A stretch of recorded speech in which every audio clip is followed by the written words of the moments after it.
आणि काँग्रेसचे नेते सुनील केदार यांच्या जामीन अर्जावर काही वेळातच सुनावणी होईल। या प्रकरणी विशेष सरकारी वकील अजय मिसार व्हिडिओ कॉन्फरन्सिंगद्वारे सुनावणीमध्ये सहभागी होतील। सुनील केदार यांच्या वकिलांनी या प्रकरणी आजच सुनावणी घेण्यात यावी अशी मागणी केली होती। विशेष सरकारी वकील नागपूरमध्ये उपस्थित नसल्यामुळे न्यायालयाने या प्रकरणी व्हिडिओ कॉन्फरन्सिंगने सुनावणीमध्ये सहभागी व्हायला मान्यता दिली आहे।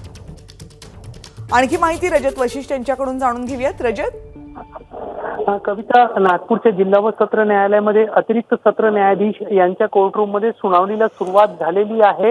व्हिडिओ कॉन्फरन्सिंगच्या माध्यमातून विशेष सरकारी वकील जे आहेत अजय मिसार ते सहभागी होत आहेत।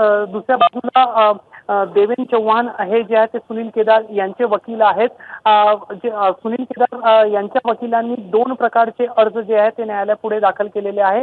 एक आहे ज्याच्या माध्यमातून सुनील केदार यांना या प्रकरणी जामीन देण्यात यावा। सुनील केदार जे आहेत ते सरकारी रुग्णालयामध्ये दाखल आहे आणि त्यांना उपचाराची गरज आहे अशा पद्धतीचा आशय त्या अर्जामध्ये आहे।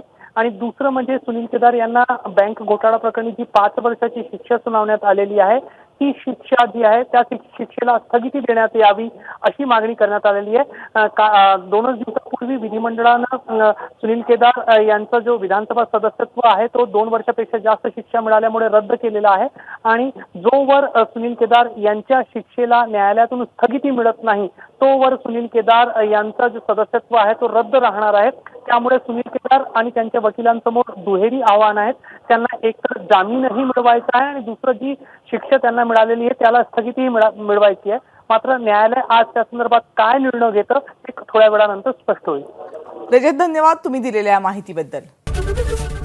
एबीपी माझा, उघडा डोळे बघा नीट।